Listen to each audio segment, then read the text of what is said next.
I first met Tim at art college. He had the posture and charm of a Tory politician and the dress sense of a train spotter.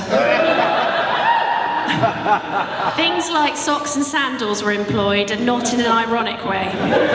But his boyish good looks and bouncy side parting always managed to detract attention.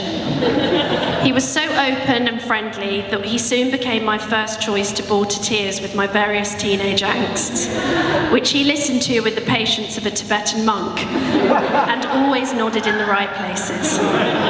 From the emails I received about Tim for this speech, it seems I'm not the only one, and he has moonlighted as an unqualified therapist for many other people over the years too. During that year at art college, we created a great group of friends which we've maintained, and many of which are here today, 20 years later. Woo! We're sadly missing Adam, a very close friend of Tim's especially, who we know would be thrilled to see you getting married. Indeed, we all wondered if Tim would ever feel the true touch of a good woman. And thankfully, Lucy has stepped up. We're also thrilled you have found each other. Lucy, you've made Tim so happy. In order to write this speech, I asked around those who know and love Tim best, and I found that the responses he elicits in others seem to be universal. Evidently, Tim is just someone that you feel uplifted to see. He's the social lubricant in every situation. He manages to find common ground with anyone he meets. I don't think I've ever heard him say a judgmental word about anyone. He's just not interested in anything which takes time and energy away from enjoying and experiencing life. It wouldn't be right to speak about Tim without mention of his dear dad, Robin, who's no longer with us. A creative through and through, Robin encouraged music, film, books and theatre into their home in Hay-on-Wye, and it was such a treat to cash in on that environment whenever I could. As Tim's friend Llewellyn put it, Robin was an adult who just got it. And he was. He understood that life is best when it's fun, and he seemed to never have shaken that childlike glee off. It's true that the wild and remote Welsh borders were the perfect place for a creative childhood, and the Welsh kids played big time. Sorry. With Tim as mastermind, they co-founded the games Crocodile, Statues, and Uncle Fester, which are all patent pending. They had their own made-up language, which they'd sometimes switch to unannounced in company, hours of Playmobil, and there's been a constant return throughout their lives to medieval roleplay. Tim is still the self-appointed CEO of Tim's Teas and Toys Superstore, though has struggled with his responsibilities to the business in recent years. He also thinks that no one knows that he has a huge collection of 28mm elves in a box under his bed, next to his longbow. Tim's friend Giles told me about an annual nighttime meeting in the mountains to blow up pumpkins with various air bombs and small non-continental ballistic rockets. He told me about a time when he had cut the stick off a rocket and chucked it into the middle of the group in what he referred to as a Guy Fawkes version of Spin the Bottle. He was especially wistful as he recalled the memory of it detonating between Tim's legs. From listening to Jen and Nick's memories, it's clear that creativity and play were a constant when they were together, and Tim would always include and encourage his little brother and sister into whatever world he was creating, with enthusiasm and patience. Born Big Brother material, as Jenny calls it, adding, "May he build a life with Lucy as methodically and delightfully as he built Lego Tracy Island." Before Lego packs were a thing. I think this is so true. As our friend Louise also noted, Tim feels like a brother to most people he meets. He's so good at it, which I'm sure his half-sisters Tanya and Heidi agree with. As a child and teen, Tim was a fantastic painter who directed his talents into the hot and sexy world of Warhammer.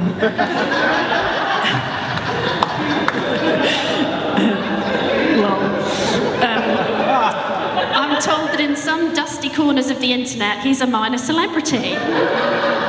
While the rest of us might hide this terrible fact from public knowledge, his friend Pete admires Tim's attitude. Tim wears his interests and passions unabashedly, like a badge of honour, and I'll forever admire and envy his ability to do so. After art college, Tim moved on to university where he met his friend John. On being introduced, John, a mature student, immediately found some common ground with Tim, who stressed that he too was a mature student and a bit above it all. He was a very sensible 21 years old. Perhaps it was his maturity, but Tim quickly earned a reputation. In terms of all-nighters and staying power, he was second to none. Although this might sound exciting and erotic, it was just him sitting in a cold studio through the night painting scale model men.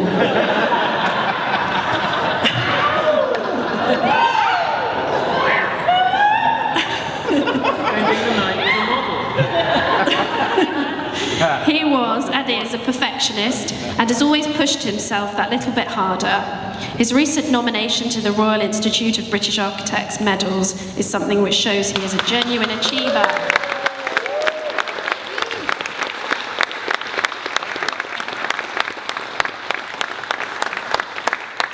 He has chipped away at one of the most competitive fields in industry with real fortitude and dedication. Things looked a bit sketchy back in his early 20s with the purchase of a vintage sports car he couldn't afford and a plethora of luxury international trips, which he couldn't afford. But he's pulled everything back on track, thanks largely to Lucy's spreadsheeting skills, and is looking forward to a long and brilliant career in architecture.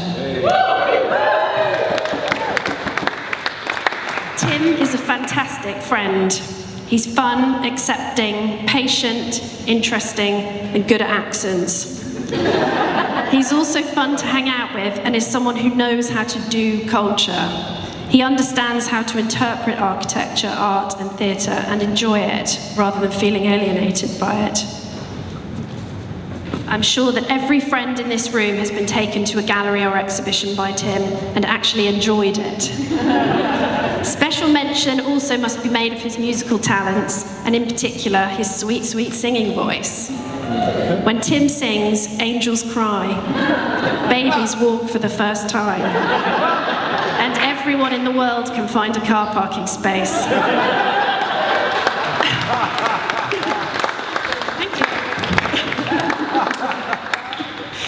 His connection with his brother Nicky and sister Jenny has always been clear to see. They're not always near each other, but their bond is deep. And when you're around them, you know that they love each other, but also that they genuinely, really like each other enormously. Lastly, and before I hand over to Jenny, who'll read a message from Tim's mother, Patty, who sadly couldn't make it today, I'd like to read a letter from Tim's brother Nicky. If I can get through this.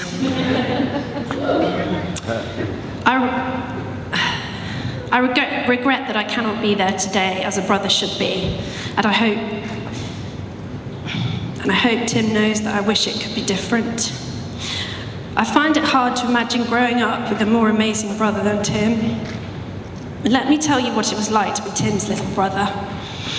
As small kids,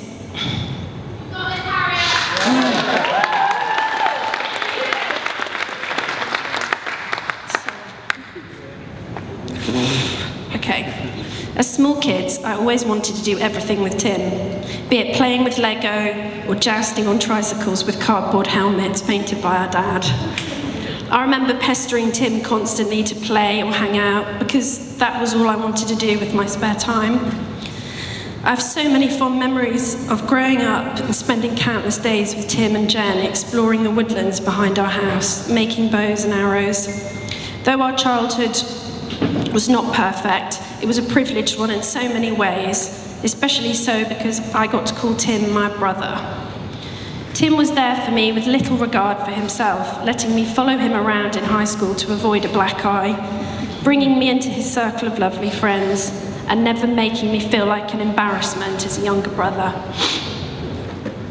Tim was endlessly talented with a paintbrush, he was book smart, and he was hard-working. Regardless of that charming face, anyone who sees what I see in Tim would love him, no doubt. And so I'm glad that he has found someone who does love him like that and more, Lucy. I truly believe only the luckiest of people have a brother like Tim. I know I'm thousands of miles away, but I'm there in spirit with you right now, and you're never far from my mind. Love, Nikki.